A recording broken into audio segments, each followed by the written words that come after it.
Commentary is a monthly American magazine on religion, Judaism, and politics, as well as social and cultural issues. Founded by the American Jewish Committee in 1945, it was edited by Norman Podhoretz from 1960 to 1995. Besides its strong coverage of cultural issues, Commentary provided a strong voice for the anti-Stalinist left. Podhoretz, originally a liberal Democrat turned neoconservative, moved the magazine to the right and toward the Republican Party in the 1970s and 1980s. Commentary has been described by Benjamin Balint as the contentious magazine that transformed the Jewish left into the neoconservative right, while, according to historian Richard Pelz, no other journal of the past half-century has been so consistently influential, or so central to the major debates that have transformed the political and intellectual life of the United States. Quote, according to Commentary itself, Irving Kristol once called the most influential magazine in Jewish history. Founding in early years, Commentary was the successor to the contemporary Jewish Record. When the Record's editor died in 1944, its publisher, the American Jewish Committee, consulted with New York intellectuals including Daniel Bell and Lionel Trilling. They recommended that the AJC hire Elliot Cohen, who had been the editor of a Jewish cultural magazine and was then a fundraiser, to start a new journal. Cohen designed Commentary to reconnect assimilated Jews and Jewish intellectuals with the broader, more traditional and very liberal Jewish community. At the same time, the magazine would bring the ideas of the young Jewish New York intellectuals to a wider audience. It demonstrated that Jewish intellectuals, and by extension all American Jews, had turned away from the past political radicalism to embrace mainstream American culture and values. Cohen stated his grand design in the first issue: with Europe devastated, there falls upon us here in the United States a far greater share of the responsibility for carrying forward, in a creative way, our common Jewish cultural and spiritual heritage, to harmonize heritage and country into a true sense of at-homeness.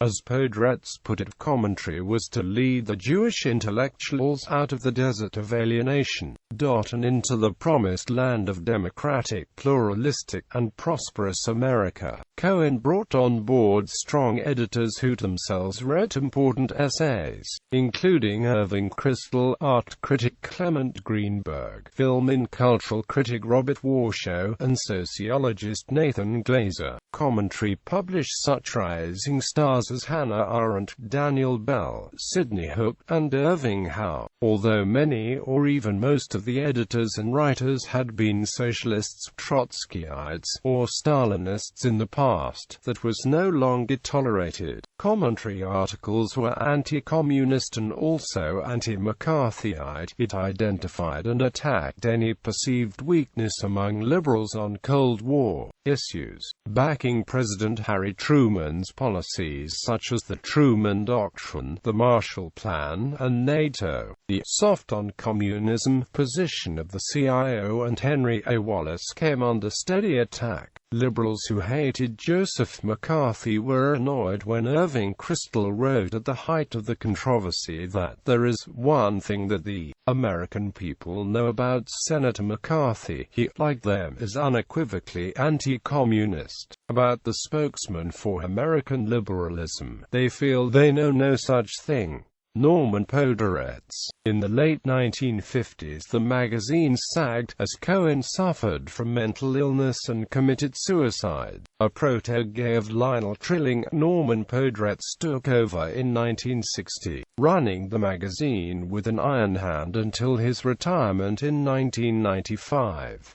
Podhoretz reduced the space given to Jewish issues and moved Commentary's ideology to the left. Circulation rose to 60,000 as the magazine became a mainstay of the Washington liberal elite in the heyday of Presidents John F. Kennedy and Lyndon B. Johnson. The emergence of the New Left, which was bitterly hostile to Johnson, to capitalism and to universities, angered Podhoretz for what he perceived as its shallowness and hostility to Israel in the 1967 Six-Day War. Articles attacked the New Left on questions ranging from crime, the nature of art, drugs, poverty, to the new egalitarianism. Commentary said that the New Left was a dangerous anti-American, anti-liberal, and anti-Semitic force. Daniel Patrick Moynihan used commentary to attack the Watts riots and liberals who defended it as a just revolution. The shift helped define the emerging neoconservative movement and gave space to disillusioned liberals.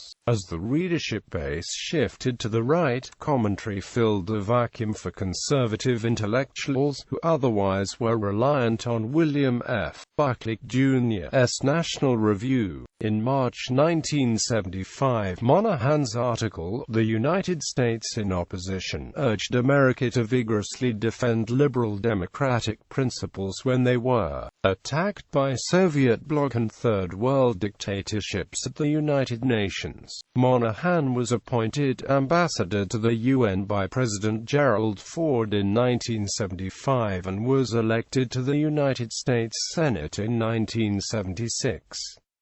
Kirkpatrick's November 1979 denunciation of the foreign policy of President Jimmy Carter, dictatorships and double standards, impressed Ronald Reagan, who defeated Carter in 1980.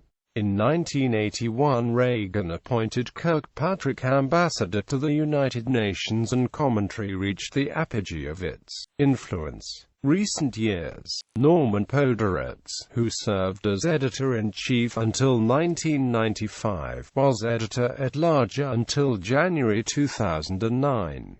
Neil Kozlodoy, at commentary since 1966, was editor between 1995 and January 2009. He is the magazine's current editor-at-large. Since January 2009, the journal has been edited by John Podhoretz, Norman's son. The magazine has been no longer affiliated with the AJC since 2007, when Commentary Inc., an independent 501 non-profit enterprise, took over as publisher. In 2011, the journal announced plans to give its archives from 1945 to 1995 to the Harry Ransom Center at the University of Texas at Austin. Currently, commentary prints letters to the editor that comment on various articles 3 issues earlier. The more critical and lengthy letters tend to be printed first and the more praiseful letters last. The author of the article being discussed almost always replies in a follow-up to his critics.